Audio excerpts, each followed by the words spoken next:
히브리서 11장 1절에서 2절 그리고 7절 말씀입니다. 저와 여러분이 우리 한 목소리로, 우리 새 절이니까요, 우리 한 목소리를 함께 봉독하도록 하겠습니다. 우리 다 함께 말씀을 봉독하겠습니다. 믿음은 바라는 것들의 실상이요 보이지 않는 것들의 증거니 선진들이 이로써 증거를 얻었느니라. 믿음으로 노아는 아직 보이지 않는 일에 경고하심을 받아 경외함으로 방주를 준비하여 그 집을 구원하였으니 이로 말미암아 세상을 정죄하고 믿음을 따르는 의의 상속자가 되었느니라. 아멘. 여러분은 여러분의 삶 가운데에서 열심히 지금도 살아가고 계실 텐데요, 어떤 때에 믿음이 좀 흔들리십니까? 주일 이 시간에 날씨가 좋지 않음에도 불구하고 오늘 여러분 예배하러 이 자리에 나오셨을 정도의 분이라면 아마 주님을 향한 믿음을 다 고백하고 계신 분들일 것이고, 또 주님을 믿는다고 누가 물어보면 얘기할 수 있는 분들일 것이라고 생각합니다. 그런 여러분에게 제가 한번 질문하고 싶습니다. 여러분, 그럼에도 불구하고 우리의 믿음이 흔들릴 때가 있지 않습니까? 여러분은 언제 그렇게 믿음이 흔들리곤 하십니까? 제가 한번 제 삶을, 제 인생을 한번 잘 이렇게 돌아봤습니다. 나는 어떤 때 믿음이 흔들리는가? 이런 생각을 한번 해보니까 역시나 잘 나가고 좋고 모든 것이 잘 풀릴 때보다는 우리 인생에, 저의 인생에 좀 힘들고 고난이 있고 고통스럽고 어려운 일들이 있을 때에, 그때에 제 믿음이 흔들리는 경우가 많이 있었던 것 같습니다. 대체적으로 우리의 삶에 우리가 감당하기 힘든 어려운 문제들이나 고통이 우리에게 찾아올 때가 있습니다. 우리에게 고난이 찾아오게 될 때에 우리의 주님을 향한 믿음이 흔들릴 때가 있는 것을 우리는 어렵지 않게 발견할 수 있는 것 같습니다. 오늘 우리가 읽은 본문 히브리서, 처음 히브리서를 받아가지고 읽었을 그 초대 교인들의 상황들 또한 만만치 않은 상황이었습니다. 여러분, 고대 로마시 안에는 14개의 구역이 있었습니다. 14개의 구역이 있었는데 그 중에 10개 구역은 강남에 있었습니다. 그리고 그 중에 나머지 4개 구역은 강북 지역에 있었습니다.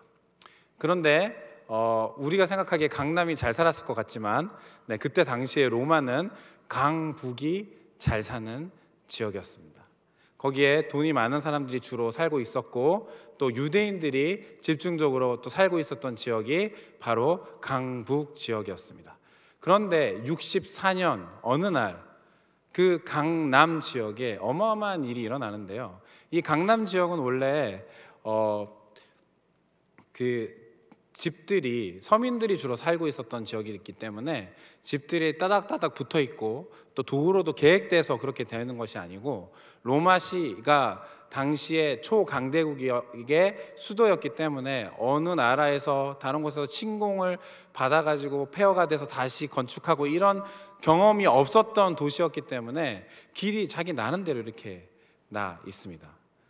우리가 6.25 전쟁을 겪었지만 부산은 그 경험이 없지 않습니까? 그래서 여러분, 부산의 시내에 가보시면 길이 자기 마음대로 나 있는 것을 여러분은 익숙하겠지만, 제가 다른 지역에 있다가 와서 보니까 깜짝 놀랄, 내비게이션도 헷갈릴 만한 길들이 막 이렇게 나 있는 것을 제가 볼 수 있었습니다. 제가 부산의 시내에 처음 와가지고 어느 지역을 딱 봤는데 저기 가면 되겠다라고 해서 운전을 해서 그쪽으로 가면 어김없이 일방통행 길이거나 다른 곳으로 저를 인도하거나 이렇게 되는 일들이 많이 있었습니다.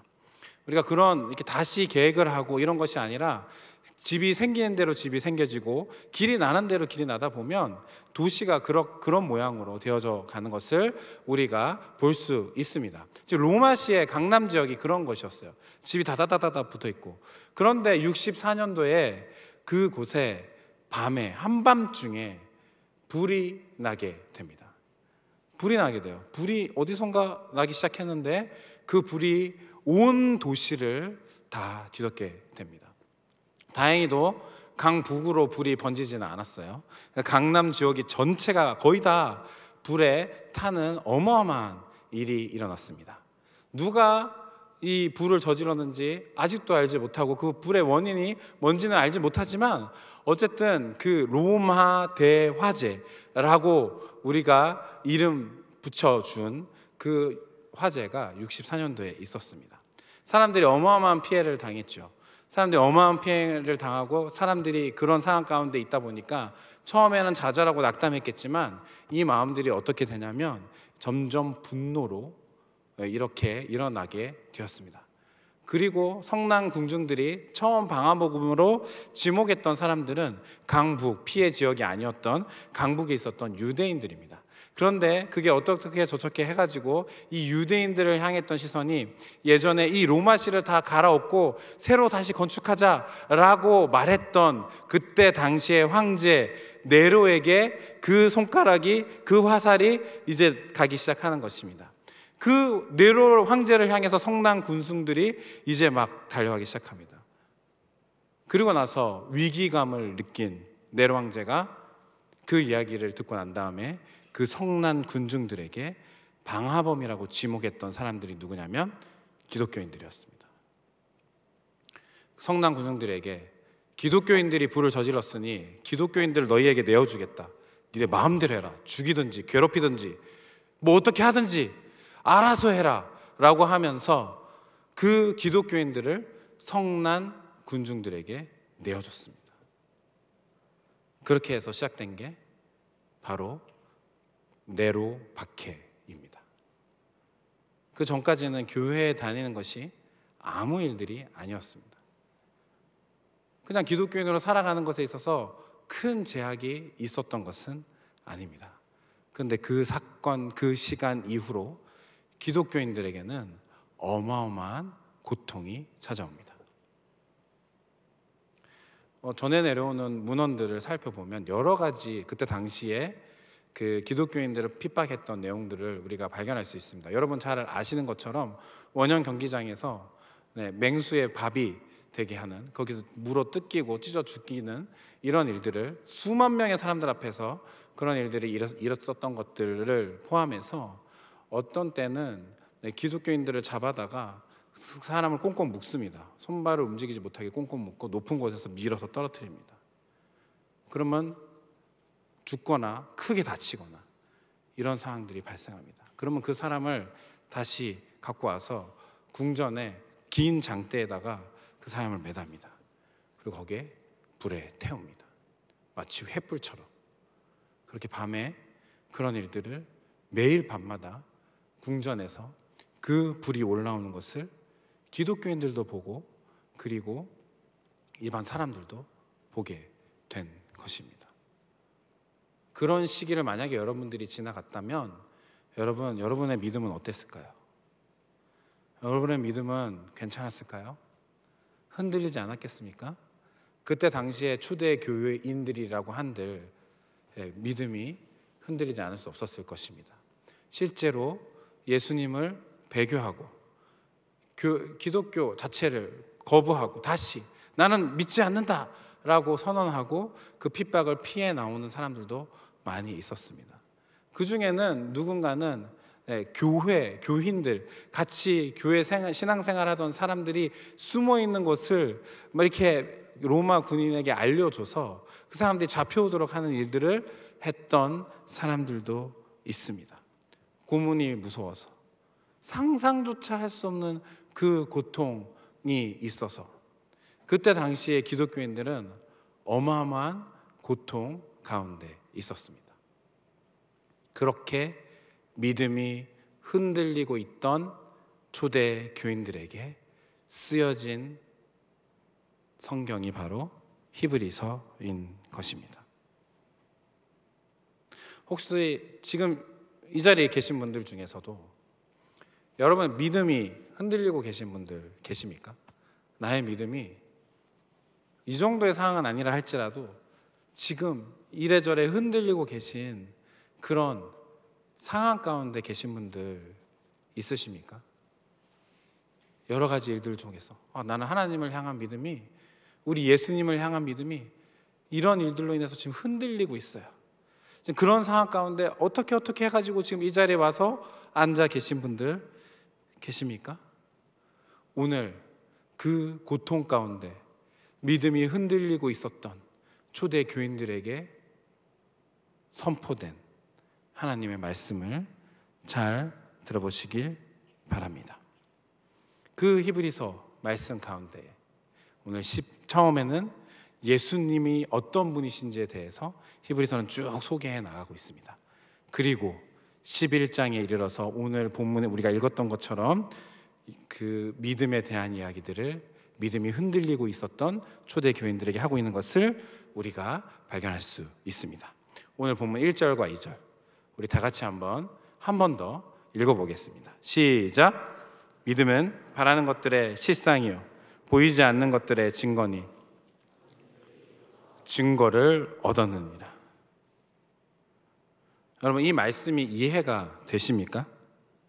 지금 믿음이 흔들리고 상상조차 할 수 없는, 우리의 상상을 뛰어넘는 고통 가운데 있는 초대 교인들에게 이렇게 얘기하고 있는 거예요. 믿음은 바라는 것들이 앞에 보이게 하는 것이다. 네가 정말 원하는 것, 간절히 바라는 것, 그것을 앞에 보이게 하는 것이다. 네 눈에 지금 보이지 않지만 너의 믿음은 그것을 보게 한다. 그것이 지금 실제로 존재한다고 경험할 수 있게 한다. 이게 바로 지금 오늘 히브리서 11장 1절이 얘기하고 있는 믿음에 대한 정의입니다. 여러분, 이해가 되십니까? 바라는 것들이 보이게 한다. 믿음이 정말 그렇습니까? 내가 보이지 않는 것들이 지금 전혀 눈에 보이지 않는데 그게 지금 존재하고 있어. 그건 실제해. 여러분, 그렇게 만들어주는 것이 여러분이 지금 갖고 있는 믿음입니까? 아니면 요동치고 계십니까?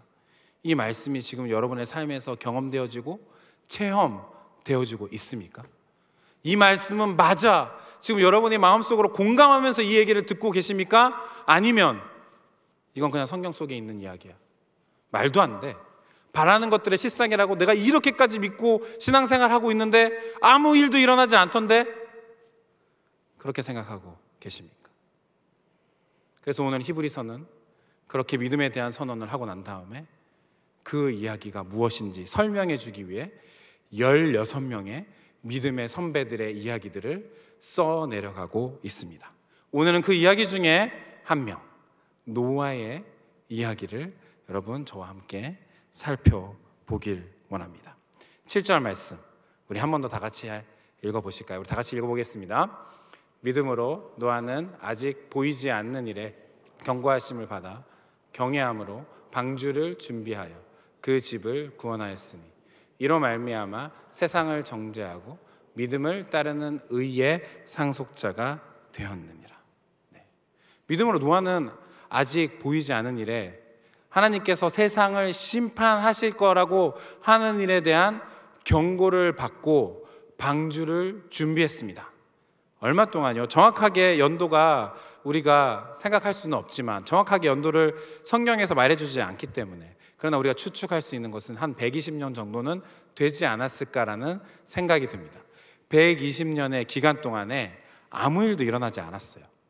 정말 아무 일도 일어나지 않았는데 하나님께서 세상을 심판하실 거라는 그 말씀을, 그 경고를 노아가 믿은 거예요.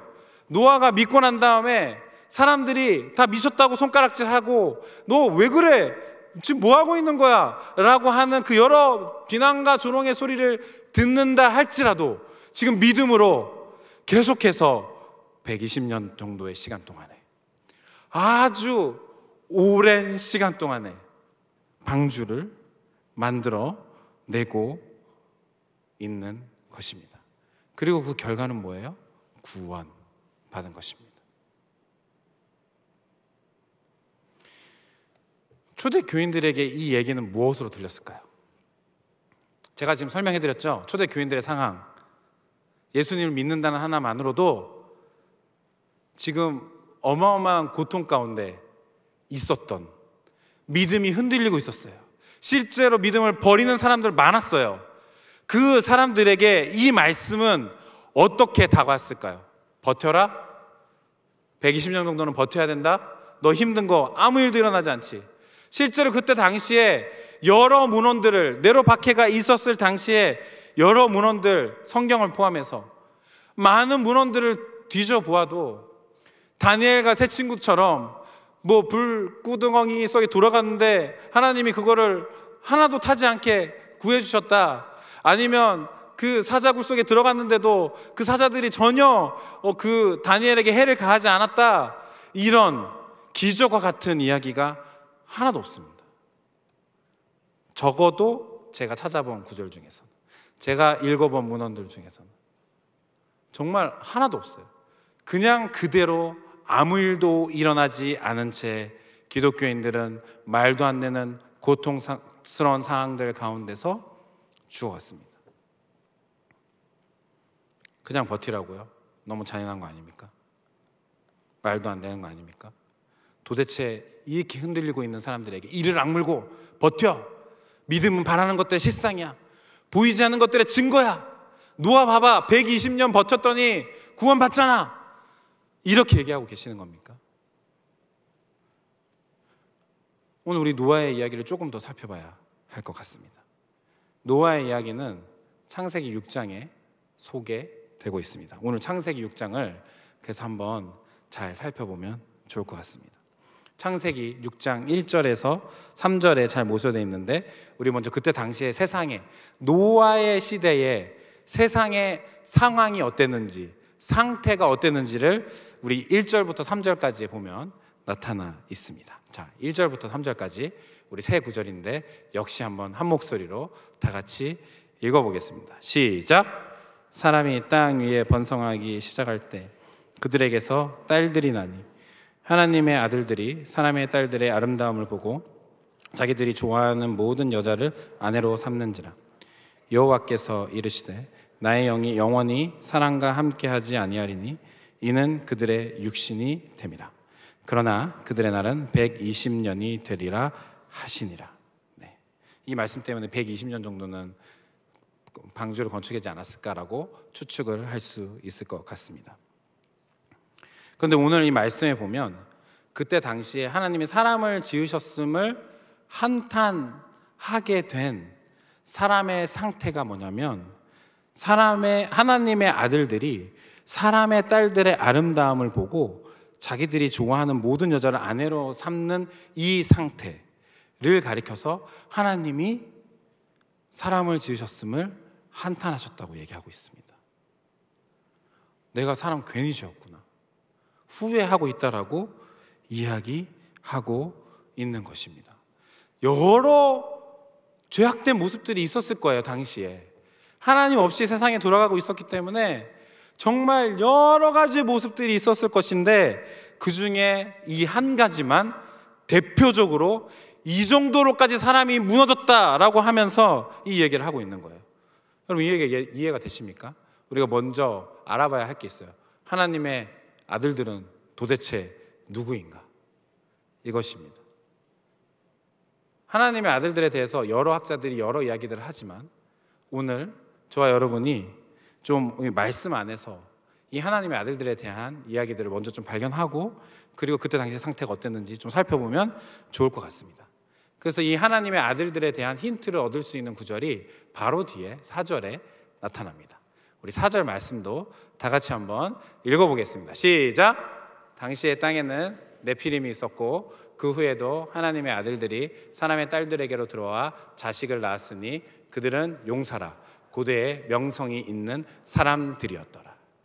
하나님의 아들들이 사람의 딸들과 결혼해가지고 낳은 자식들, 그 자식들은 용사라고 힘이 있었다고, 고대에 명성이 있는 사람들이었다라고 이야기하고 있습니다. 하나님의 아들들은 일단 이 구절을 통하여서 알 수 있는 한 가지가 있어요. 뭐냐면 힘 있는 사람들인 거죠. 뭔가 좀 힘 있어요. 아니면 명성이 있던지 뭔가 좀 있는 자들, 힘이 있는 자들에 대한 이야기인 것입니다. 그래서 그때 그 당시에 고대 근동 지방에 여러 문헌이 많지는 않지만 거기에 있는 문헌들에 보면 신의 아들들이라는 표현들이 있는 문헌들이 있어요. 그 신의 아들들을 가리키는, 아들들이 가리켰던 대상들은 누구냐면 그때 당시에 힘이 있었던 왕들, 권세자들을 가리켜서 하나님의 아들들, 신의 아들들이라고 이야기했습니다. 우리가 최근에도 군대 안 가는 사람들 신의 아들이라고 얘기 많이 하죠.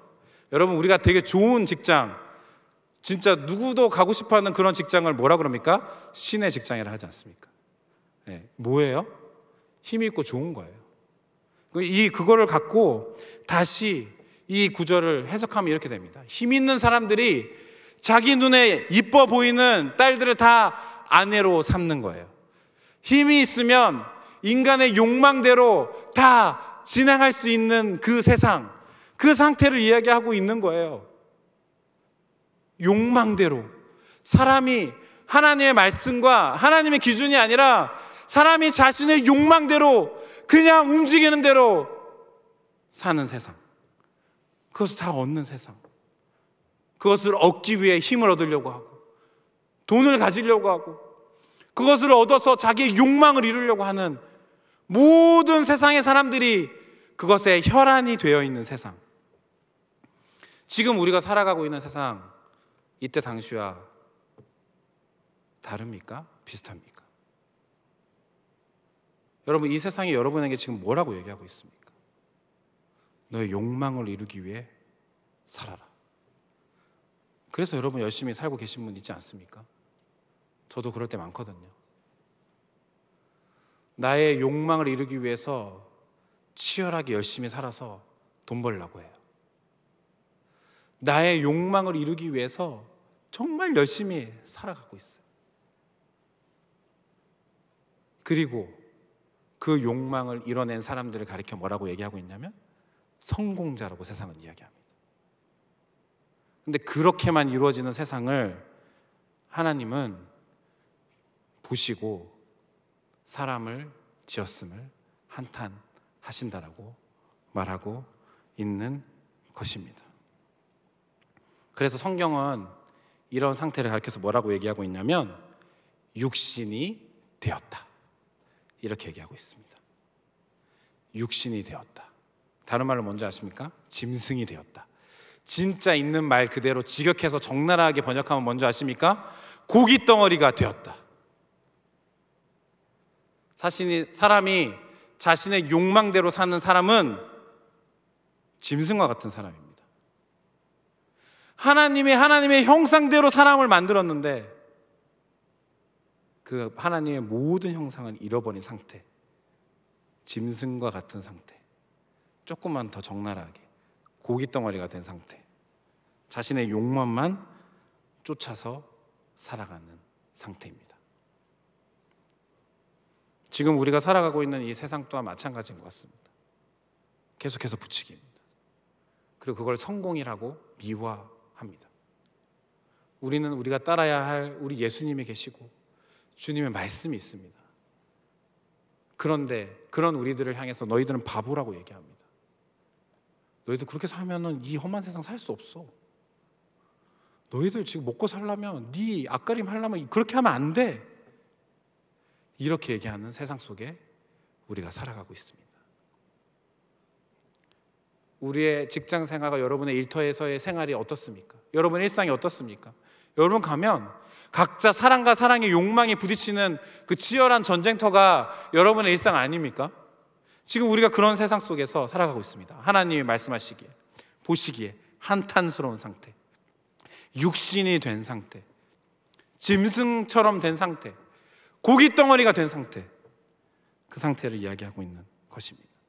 거기에 한 사람이 등장하는 겁니다. 노아에 대한 묘사가 6장 9절에 있습니다. 우리 6장 9절 말씀도 다 같이 한번 읽어보겠습니다. 시작. 이것이 노아의 족본이라. 노아는 의인이요 당대의 완전한 자라. 그는 하나님과 동행하였으며. 지금 세상의 모든 사람들이 다 욕망을 쫓아서 살아가고 있어요. 그게 맞다라고 세상이 다 이야기하고 동의하고 있어요. 이게 상식이에요. 근데 노아 혼자 의인으로 살아요. 하나님과 동행했대요. 가능해요, 불가능해요? 노아가 얼마나 대단하면 혼자서 그렇게 살 수 있었을까요? 이게 가능한 겁니까? 불가능한 겁니까? 여러분 혼자서 여러분 직장에서 모든 사람들이 다 아니요 라고 말할 때 나는 맞습니다 라고 이야기하는 거 쉽습니까? 어렵습니까? 우리 만약에 여러분 이 세상의 모든 사람들이, 살고 있는 모든 사람들이, 여러분 주변에 있는 모든 사람들이 자신의 욕망을 쫓아서 살아가고 있는데 여러분 혼자서 그게 틀렸다고 말할 수 있겠습니까? 그리고 실제로 실행에 옮기면서 사람들의 손가락질을 받으면서 그렇게 할 수 있겠습니까? 제가 그 주일학교 때 성경 퀴즈 대회 한 기억이 납니다. 제가 오늘 말씀 준비하는데 이 장면이 너무 강하게 떠오르더라고요. 뭐냐면 OX 퀴즈. 요즘에는 다 골든벨 스타일로 하는데 옛날에는 OX 퀴즈를 했었습니다. 그래서 OX 퀴즈를 해서 한 사람이 좀 소수로 갈려지면 그러면 이제 그걸 갖고 이제 주관식으로 이렇게 얘기를 하거나 뭐 퀴즈식으로 하거나 뭐 이렇게 뭐 부저 같은 거 먼저 누른 사람이 하거나 손 먼저 든 사람이 하거나 뭐 이런 식으로 해가지고 그렇게 해가지고 퀴즈 왕을 이렇게 뽑고 하는 그런 프로그램들이 있었습니다. 그래서 제가 OX 퀴즈에는 전 이제 주일학교 학생들이, 제가 아마 유년부 때였던 것 같거든요. 그러니까 초등 우리로 말하면 1부와 2부 그쯤 됐을 것 같은데 그때에서 이제 그 성경 퀴즈 대회를 했습니다. 성경 퀴즈 대회를 처음에 막 하다 보니까 처음에는 보통 OX 퀴즈를 하면 여러분 아시죠? 네, 쉬운 문제가 나오지 않습니까? 그러니까 대부분 다 맞출 수 있는, 그것도 틀리는 사람들이 있습니다. 분명히 소수의 인원들이. 예, 다 맞는데 꼭 그거를 이렇게 틀리는 사람들이 있긴 있습니다. 하지만 이렇게 가다 보면 이제 중간에 어려운 문제가 나옵니다.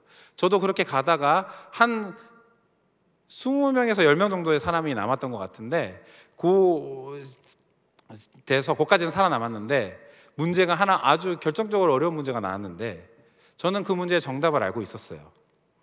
그 문제의 정답을 확실하게 알고 있었습니다. 그런데 놀라운 일이 벌어졌습니다. 저 빼고 남은 인원이 다 오답에 가서 쓰는 거예요. 저 빼고 남은 인원이 다 오답에 가서 쓰는 거예요. 자, 저는 혼자 남았어요. 정답에 가서 썼을까요? 오답에 가서 썼을까요? 저 정답 알고 있었어요. 확실히 알고 있었어요. 그런데 다른 모든 친구들이 다 오답에 가서 확신 있게 서 있었어요. 저 혼자 남았습니다. 어땠을까요? 저요? 정답 알고 있었는데 저의 정답이 흔들리더라고요. 아, 내가 잘못 알고 있었구나. 저도 오답에 가서 서더라고요. 너무 아깝습니다. 그때 성경 퀴즈 때 다 끝낼 수 있었는데. 여러분, 혼자서 다르게 사는 거 불가능합니다. 혼자서 우리가 아무리 믿음이 강해도요, 혼자서 다르게 사는 건 힘들어요. 거의 불가능하다고 저는 생각합니다. 불가능하다고 생각해요. 근데 어떻게 노아는 그렇게 살 수 있었을까요? 궁금하지 않으십니까? 어떻게 노아는 전혀 이런 상황들 속에서 요동치 않고 믿음이 흔들리지 않고 이렇게 살 수 있었을까요? 궁금하지 않으십니까? 우리가 그것만 알면 우리도 믿음이 흔들리지 않을 수 있지 않습니까? 그것이 무엇인가? 8절에 있습니다. 우리 8절 말씀을 6장 8절 말씀인데 다 같이 한번 읽어보겠습니다. 시작! 그러나 노아는 여호와께 은혜를 입었더라. 우리 한 번만 더 읽어볼까요? 시작! 그러나 노아는 여호와께 은혜를 입었더라. 여러분, 창세기 본문의 순서를 잘 보시면 좋을 것 같아요. 아까 노아 당대의 의인이다, 하나님과 동행했다라는 표현은 이 구절 바로 뒤에 나와요.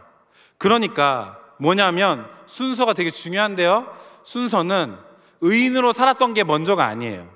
노아가 의인으로 살았기 때문에 하나님이 은혜를 주셨다가 아닙니다. 하나님이 은혜를 주셨기 때문에 노아가 의인으로 살 수 있었던 거예요. 혼자 그렇게. 결국 뭐냐면 은혜가 먼저인 겁니다.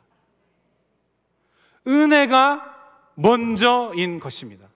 제가 말씀드렸잖아요. 혼자서 다르게 사는 건 불가능해요, 여러분. 그게 만약에 우리의 생존의 문제라면 더더군다나 불가능합니다. 그럼에도 불구하고 의인으로 하나님과 동행하며 믿음이 요동치 않으며 살아갈 수 있게 하는 것은 바로 은혜인 것입니다.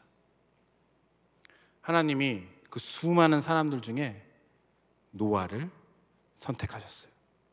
그리고 은혜를 주신 것이에요. 그래서 노아는 의인으로 살 수 있었습니다. 자, 이렇게 한다면 여러분 중에 누군가는 꼭 이런 질문 하시는 분 있을 겁니다. 하나님은 왜 그 많은 사람 다 선택하시고 다 은혜 주시지 왜 노아만 그렇게 하셨습니까? 혹시 질문하시는 분들 있을 수도 있을 것 같습니다. 그러면 제가 다시 한번 질문해 보겠습니다. 하나님이 여러분을 선택하셨습니다. 믿으십니까? 여러분 뭘 보고 선택하셨나요?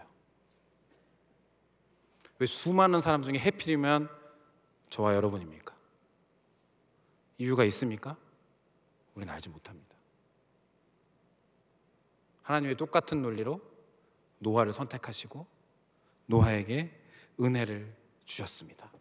오늘 이 성경 본문에 나오는 은혜를 입었다라는 표현은 은혜를 알았다, 은혜를 깨달았다, 은혜를 기억했다라는 표현으로도 번역할 수 있는 단어인 것입니다. 그러니까 노아는 주님 앞에 은혜를 받고 그 받은 은혜를 기억하고 알고 있었어요. 주님이 나에게 은혜를 주시는 분이구나, 주님이 나에게 은혜를 주셨구나, 이것을 깨달아 알고 살아가고 있었어요. 이것이 수많은 사람들이 다른 길로, 자기 외에 모든 사람들이 다른 길로 간다고 할지라도 그 노아는 하나님과 동행할 수 있게 만든 원동력이 된 것입니다. 뭐요?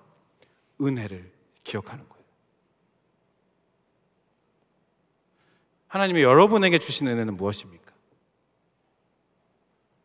하나님이 저와 여러분에게 주신 은혜는 무엇입니까? 여러분은 과연 그 은혜를 기억하며 살아가고 계십니까? 그 은혜에 대한 기억은 모든 것 다 잊어버린 채 내 안에 고통이 오고 힘든 것이 오고 할 때에, 그럴 때에 여러분 믿음이 똑같이 흔들리면서 하나님 살아계신 거 맞습니까? 도대체 살아계신다면 나에게 왜 이런 일들이 일어납니까? 주님을 향한 우리의 믿음이 흔들거리면서 그렇게 있지는 않으십니까? 오늘 말씀을 정리하면서 제가 떠올랐던 한 사람이 있습니다. 바울입니다. 바울. 제가 저와 같이 하는 제자반 지체들, 또 작년에 우리 젊은이 2부 지체들과는 우리 순모임을 하면서 에베소서 말씀을 나눴기 때문에 이 에베소서 말씀을 같이 나누면서 한번 소개했던 이야기인데, 오늘 말씀을 준비하면서 이 이야기를, 이 바울에 대한 이야기를 여러분에게 한 번 더 소개했으면 좋겠다는 생각이 있었습니다. 사도 바울은요, 다메섹 도상에서 여러분 잘 아시다시피 예수님을 극적으로 만났어요. 그래서 원래 사도 바울이라면 앞길이 창창한 청년이었는데 예수님을 만남으로 말미암아 세상적인 시각으로 봤을 때는 인생이 완전 망하는 길에 들어서게 됩니다. 그런데 사도 바울은 그게 아니죠. 예수 그리스도를 만나고 예수 그리스도께 자신의 모든 삶을 다 드리고, 그리고 그의 삶을 시작하게 된 거예요.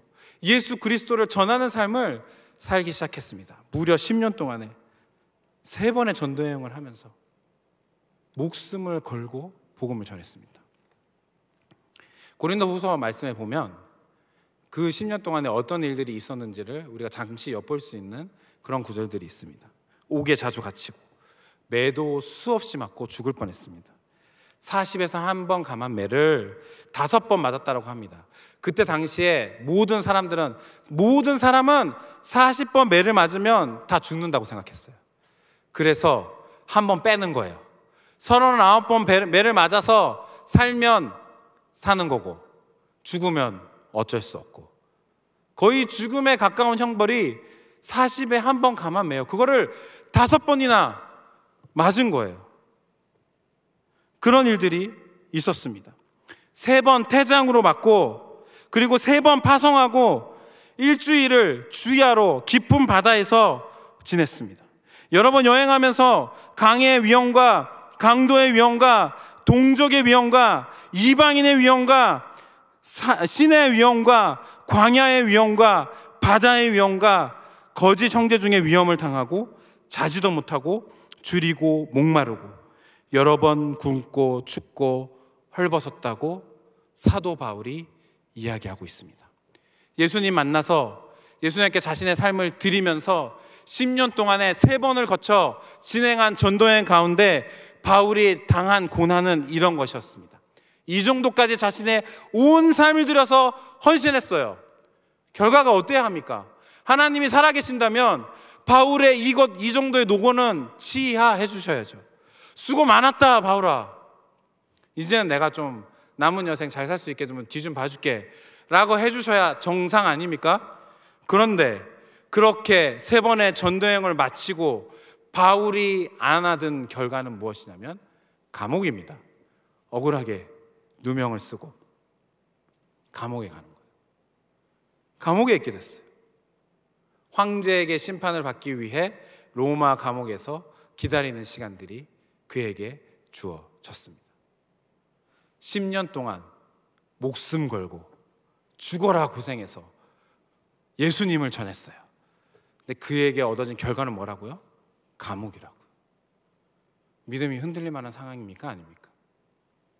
자기가 전도행하면서 가장 심혈을 기울여 개척했던 교회, 에베소 교회, 말씀을 키우고 가장 오랜 시간 머무면서, 그리고 또 예루살렘으로 들어가기 전에 그냥 헤어지기 아까워서 밀레도 항구에서 에베소 장로들을 불러가지고 작별 인사까지 나눴던 그 사랑하는 에베소 교인들이 그 교회 안에 큰 문제가 들이닥치기 시작합니다. 분열하게 되고 이단의 사상들이 들어오게 되고 바울이 전했던 복음까지 부정하게 되는 일들이 그 에베소 교회 안에 있음을 로마 감옥 안에서 바울이 듣게 됩니다. 그리고 나서 쓴 편지가 뭐냐면 에베소서예요. 여러분이 만약에 에베소 교인들에게 그런 상황이 바울이라면 어떻게 편지를 쓰시겠습니까? 어떻게 편지를 쓰시겠습니까? 믿음이 흔들린다. 니네가 어떻게 그럴 수 있냐? 내가 지금 복음 전하다가 억울하게 누명 쓰고 나의 감옥에 들어와 있는데 나의 좀 내가 좀 감옥에서 나올 수 있게 돕지는 못할 망정, 이게 뭐 하는 짓이니? 온갖 부정적인 말을. 우리 주님은 살아계시지 않은 것 같다. 내가 이렇게까지 고생했는데 나에게 감옥이라는 처참한 결과를 허락하시는 걸 보니 나도 믿음이 흔들린다. 저 같으면 그랬을지도 모르겠습니다. 그런데 에베소서 말씀을 보면 아주 놀랍습니다. 1절과 2절 인사입니다. 잘 지내니?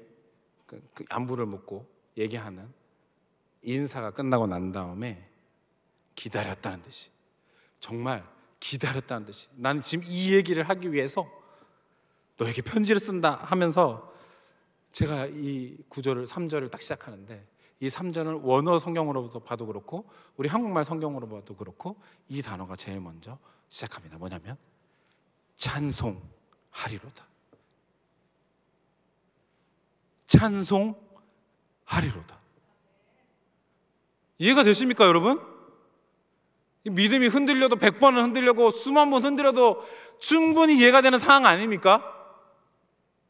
그런데 어떻게 이렇게 미친 사람처럼 감옥에 있는 사람이 10년 동안 목숨을 걸고 자신의 전 삶을 들여서 하나님 앞에 헌신했는데 그 헌신의 결과로 감옥이라는 처참한 결과를 맞이하고 있는, 자기가 가장 애써서 사랑을 담아서 개척했던 그 에베소 교회의 어려운 상황들 속에서도 어떻게 이렇게 할 수 있어요? 어떻게 흔들리지 않고 이렇게 할 수 있는 것입니까? 찬송하리로다? 이게 가능한 것입니까? 그 뒤에 이어지는 구절은 이렇습니다. 하나님께서 이미 나에게 신령한 복을 주셨다. 그 신령한 복이 무엇인지 아십니까?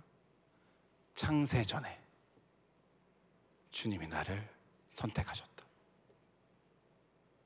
그리고 예수님께서 이 땅에 오셔서 십자가로 속량하셨다. 그리고 성령님을 보내셔서 이것을 확증하셨다. 하나님께서 나 같은 말도 안 되는 죄인을 선택하셔서 인류의 온 역사를 거쳐서 삼위 하나님께서 자신의 모든 에너지를 다 써서 나 같은 한 사람을 구원해 내셨다.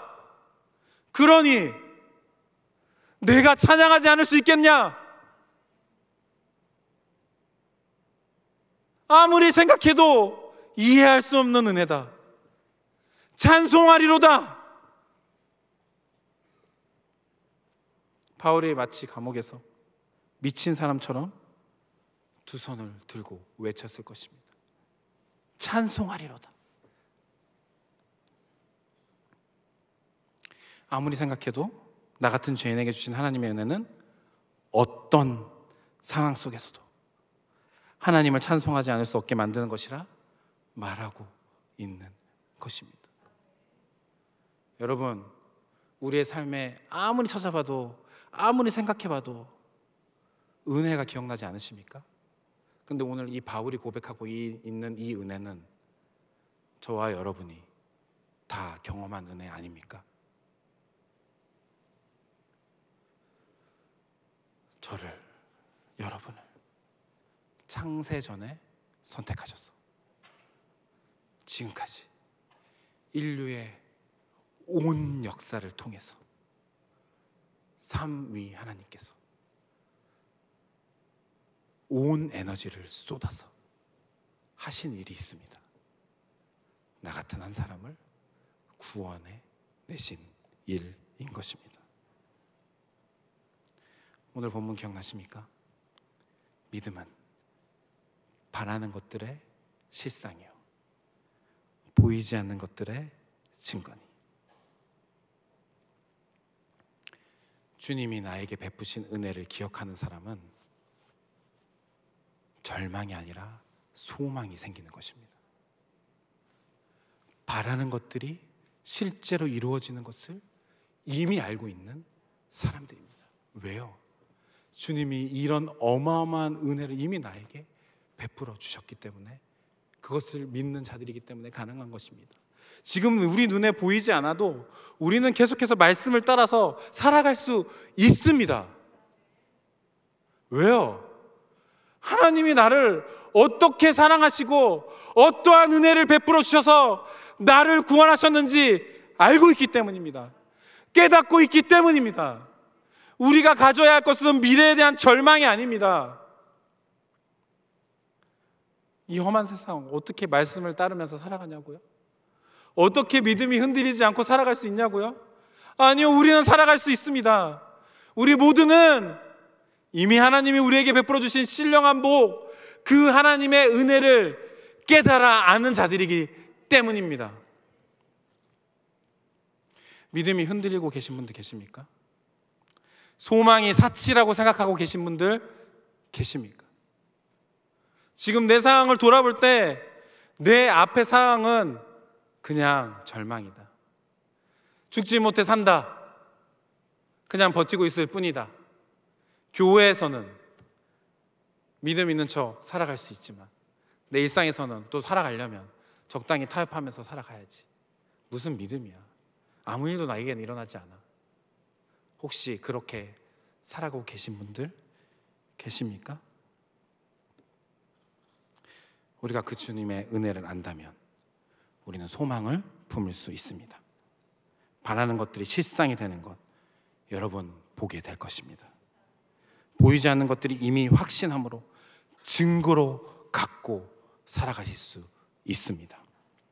하나님을 믿는다는 것, 그것은 나에게 베푸신 은혜를 기억하는 것으로부터 시작합니다. 하나님을 믿는다는 것은 나에게 베푸신 은혜를 기억하는 것으로부터 시작합니다. 오늘 그렇게 나에게 이미 베푸신 하나님의 은혜를 기억함으로 우리 주님을 믿고 소망으로 승리의 삶을 살아가시는 저와 여러분이 되시길 주님의 이름으로 축복합니다. 우리 말씀을 기억하면서 함께 기도하겠습니다.